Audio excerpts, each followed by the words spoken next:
থাকলেও এখন প্রায় সবাই উপার্জনক্ষম এই এলাকার মানুষ।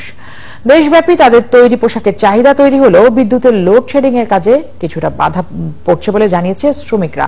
আর কারখানার মালিকরা জানান, সহজ শর্তে ঋণ পেলে ব্যবসা বাড়ার পাশাপাশি আরো বেশি মানুষ অর্থনৈতিকভাবে স্বাবলম্বী হতে পারত। বিস্তারিত জানাচ্ছেন মাসুদ পারভেজ। উল্লাপাড়ার অজ পারাগাঁ গোয়ালজানি 10 বছর আগেও সেখানকার মানুষের দিন কাটত অভাবে, কিন্তু এখন সেখানে তৈরি হচ্ছে গার্মেন্টসের পোশাক। আর ঈদ এলেই ব্যস্ততা বাড়ে কয়েক গুণ। কারখানাগুলোতে কাজ করছে এলাকার 5000 মানুষ, আর সময় পেলেই বাড়তি টাকা কামাচ্ছে এলাকার গৃহবধূ ও শিক্ষার্থী সহ সব বয়সী মানুষ।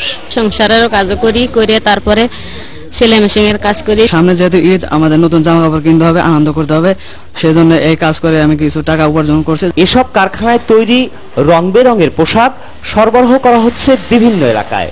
দামে সস্তা হওয়ায় কম আয়ের মানুষের কাছে চাহিদাও বেশি, কিন্তু লোডশেডিং এর কারণে পোশাক সরবরাহ নিয়ে শঙ্কা দেখা দিয়েছে। রমজান মাসে বিদ্যুতের খুব ঘাটতি, বিদ্যুৎ না থাকার কারণে আমরা শ্রমিকরা কাজ করতে পারি না। আমাদের এই কুটির শিল্প, আমাদের এই শার্ট, ছোট বড় মাঝারি শার্ট আছে। গার্মেন্টস মালিকরা জানান, চাহিদা প্রচুর, কিন্তু পুঁজির অভাবে বাড়ানো যাচ্ছে না ব্যবসা। দাবি জানানো হয়েছে সহজ শর্তে ঋণ প্রদানের। এখানে সরকারের লোনের সুবিধা, সহজ শর্তে লোনের সুবিধাটা করলে গার্মেন্টস ফ্যাক্টরিগুলো আরো উন্নয়ন হতো। রাস্তাঘাট নাই, আমরা এই কাপড় চোপড় লিয়া বাড়ি ফাড়িতে যাইতে হয়, বাড়ি ভার জায়গা নাই, কত কত লোক যাইতে আমাদের নিষেধ করে, রাস্তা নাই, আমরা অবহেলিত আর কি। 2008 সালে গ্রামটিতে প্রথম কাপড় তৈরি শুরু হলেও এখন সেখানে কারখানার সংখ্যা 50টিরও বেশি। মাসুদ পারভেজ, 71, সিরাজগঞ্জ।